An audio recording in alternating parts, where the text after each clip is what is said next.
Joining me on the WION Newsroom now is Kanishka Sarkar, who will bring us all the updates from business. And there we also have Nikita Singh, my colleague, who will be bringing us updates from technology, and Athira Shashidharan, who will take us through all the action from the world of sports. Let's begin with Kanishka for the market updates. Kanishka, take it away. Absolutely, Shivan. Thank you. Lots happening now, from rising fuel prices to the finance minister's call to focus on 3 Fs and the Canada-India trade talks. India's economy is largely in focus today. Now let's start with the fuel prices. India has increased CNG prices by 2 rupees per kg for the 4th time in 2 weeks, and that adds pressure on household and transport costs. Now, this latest hike comes just a day after other fuel prices, petrol and diesel, they were raised across India. On Monday, petrol prices rose by 2.61 rupees per litre, while diesel was increased by 2.71 rupees per litre. Now, since these revisions resumed on May 15th, cumulative hikes have now reached around 7.5 rupees. Now, the repeated hikes reflect rising input costs and broader volatility in the global energy markets, and that is affecting fuel prices. Next up, let's shift focus to Finance Minister Nirmala Sitharaman's comments. Now, she has urged the country to focus on fuel, fertilizer and foreign exchange. Those are the 3 Fs. She has also underlined Prime Minister Narendra Modi's plea to conserve foreign exchange as very important amid the West Asia crisis. The Prime Minister earlier this month called on Indians to conserve fuel and foreign exchange and also avoid gold purchases unless absolutely necessary. These are among other austerity measures to better manage the energy shock and economic headwinds due to the war. Now, the Finance Minister has said the Prime Minister giving a call to conserve foreign exchange as far as possible is very important. She has emphasized that the stress on 3 Fs, fuel, fertilizer and foreign exchange, should be viewed in this context. And next, let's put the spotlight on trade. Canada is pushing hard for a free trade deal with India. Canadian Prime Minister Mark Carney met India's Commerce Minister Piyush Goyal to fast-track talks. Now, bilateral trade already stands at $23 billion, with both sides targeting $50 billion by 2030. Now, this deal could boost trade investment, energy partnerships and education links while giving Canada bigger access to India's fast-growing market. And that is it from business, and time now to get you some tech updates. And for that, Nikita, over to you.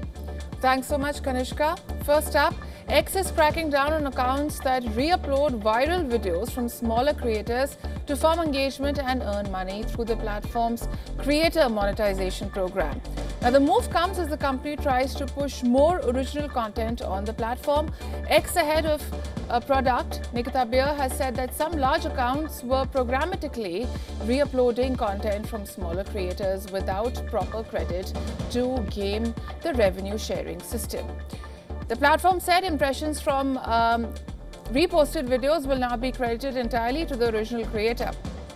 Next up, Anthropic says it plans to eventually release its powerful Mythos-class AI models to the public once stronger safeguards are developed to prevent misuse. The company said current AI safety measures are still not strong enough to stop cybercriminals from exploiting such tools. Mythos is an AI system designed to find software vulnerabilities in programming code and has so far been limited to select partners under a program called Project Glasswing. The model has already identified over 6,200 high or critical severity vulnerabilities across more than 1,000 open source projects. And lastly, Anthropic co-founder Chris Olah has warned that artificial intelligence development cannot be left only to technology companies, calling for greater oversight from governments, religious leaders and civil society.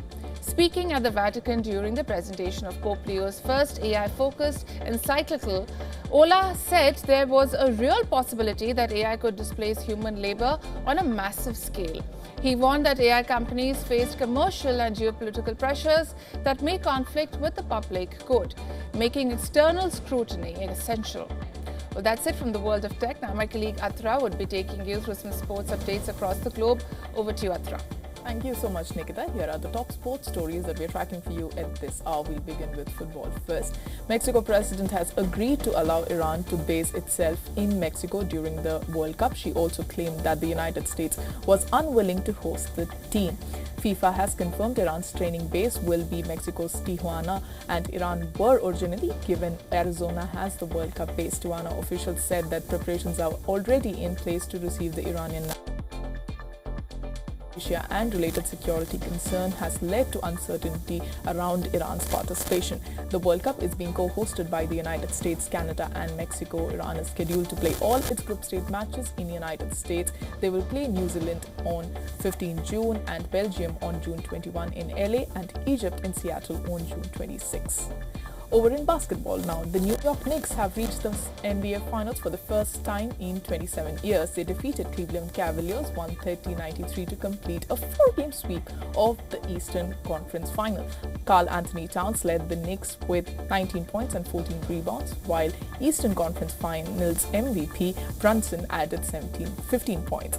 Knicks last reached the finals in 1999 when they lost 4-1 against Spurs. There is even a possibility of the history repeating itself next month, with Knicks potentially facing Spurs again in the NBA Finals.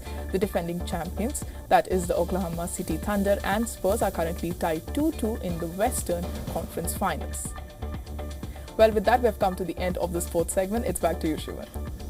Athira, thanks so much for those updates. Also, thank you to my colleagues Nikita and Kanishka for getting us all the updates from technology and the markets. That's a wrap on this bulletin. I'm Shivan Channa. Let's slip into a very short break. Stay with us. This is WION.